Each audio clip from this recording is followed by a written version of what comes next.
إلى الأمام.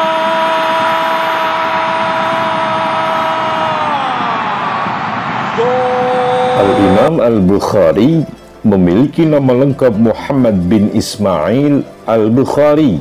Imam Bukhari dijuluki sebagai Amirul Mukminin fil Hadis atau pemimpin orang-orang beriman dalam ilmu hadis.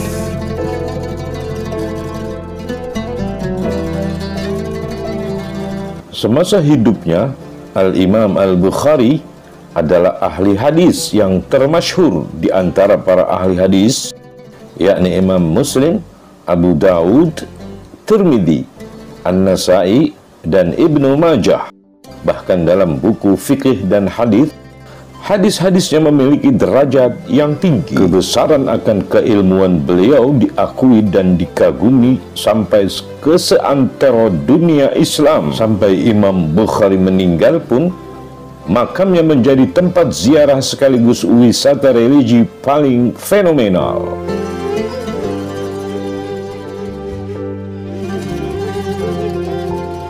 Makam Imam Bukhari atau Muhammad bin Ismail Al-Bukhari terletak di kota Samarkand, Uzbekistan. Kisah penemuan makam Imam Bukhari pun terbilang unik.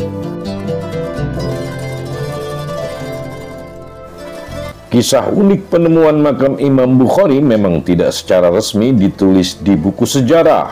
Namun kisah penemuannya dijelaskan dalam buku Discovering Uzbekistan yang menjelaskan bahwa penemuan makam Al-Imam Al-Bukhari ada hubungannya dengan Indonesia, lebih tepatnya dengan Presiden pertama Republik Indonesia, Insinyur Soekarno.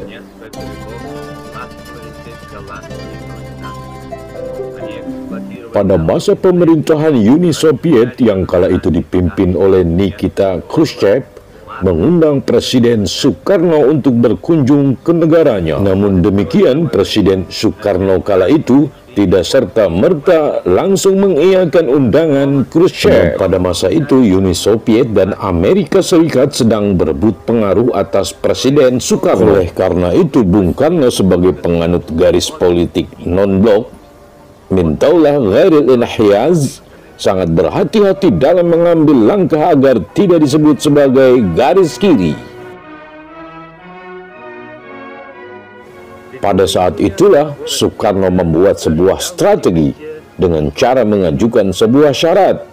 Beliau meminta syarat pada Khrushchev untuk menemukan kembali makam Al-Imam Al-Bukhari yang ada di sekitaran Samarkand, Uzbekistan, yang kala itu masih berada di bawah kekuasaan Uni Soviet. Meski awalnya pihak Uni Soviet menolaknya, namun Presiden Soekarno bersikeras atas syarat tersebut. Jika tidak ditemukan, maka Soekarno tidak akan mengunjungi Soviet.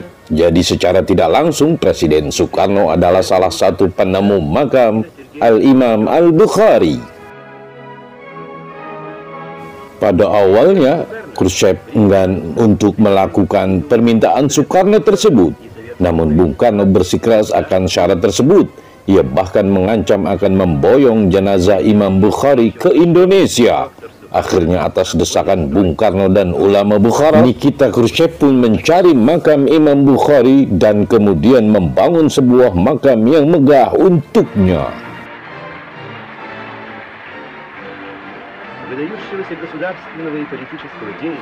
Al-Imam Al-Bukhari lahir di Bukhara, Uzbekistan, Asia Tengah. Ia lahir pada tanggal 13 Syawal 194 Hijriah, bertepatan dengan 21 Juli 810 Masehi. Tak lama setelah dilahirkan, Bukhari kecil kehilangan penglihatannya. Dalam satu riwayat, ibunya bermimpi bahwa Nabi Ibrahim alaihissalam mendatanginya seraya berkata, "Janganlah engkau bersedih, sesungguhnya anakmu akan dapat melihat kembali dikarenakan doamu terhadap anak." Dan sekonyong-konyong keesokan harinya, Al-Bukhari pun dapat melihat kembali.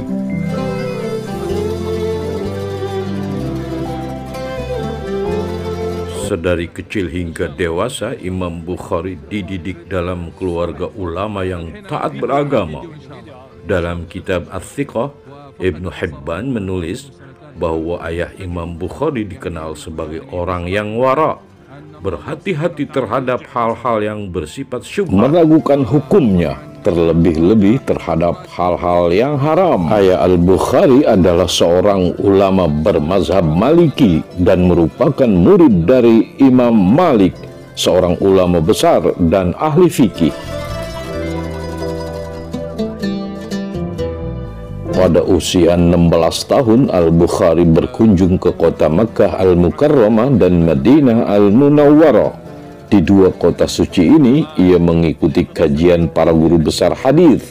Pada usia 18 tahun, dia menerbitkan kitab pertama, Qazaya Sahabah wa Tabi'in, hafal kitab-kitab hadis karya Mubarak dan Waqi' bin Jarrah bin Malik. Untuk mendapatkan hadis sahih, Bukhari menghabiskan waktu selama 16 tahun untuk mengunjungi berbagai kota guna menemui para perawi hadis, mengumpulkan dan menyeleksi hadisnya. Setelah berkelana hingga belasan tahun, Bukhari akhirnya menyelesaikan tulisannya sebanyak 9.082 hadis dalam karya monumental Al-Jami' As-Sahih yang dikenal sebagai Sahih Bukhari. Kebesaran akan keilmuan beliau diakui dan dikagumi sampai ke seantero dunia Islam. Imam Bukhari sering berpindah-pindah tempat tinggal. Sebelum wafat, beliau pernah datang ke Naisabur.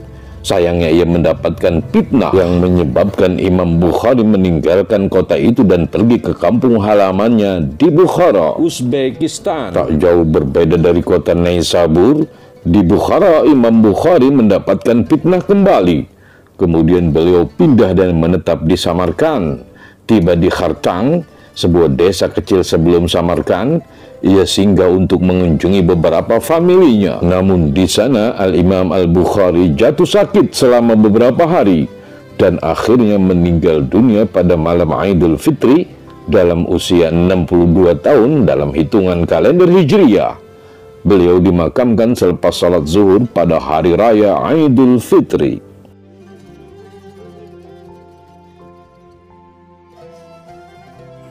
Seperti itulah sekilas tentang profil Al-Imam Al-Bukhari, ahli hadis yang fenomenal asal Uzbekistan.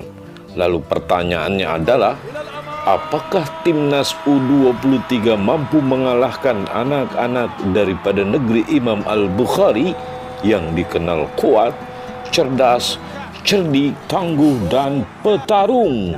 Apakah Rizky Ridho, Witan Sulaiman, Marcelino Ferdinand, dan kawan-kawan mampu menumbangkan anak-anak dari negeri Imam Al-Bukhari yang makamnya dulu ditemukan oleh Bung Karno? Itu fakta sejarah, karena jika saja Bung Karno tidak meminta Presiden Uni Soviet untuk mencari makam Al-Imam Al-Bukhari, bisa jadi pemimpin Uni Soviet yang berhaluan komunis tidak akan mencari bahkan mengurus daripada makam Al-Imam Al-Bukhari.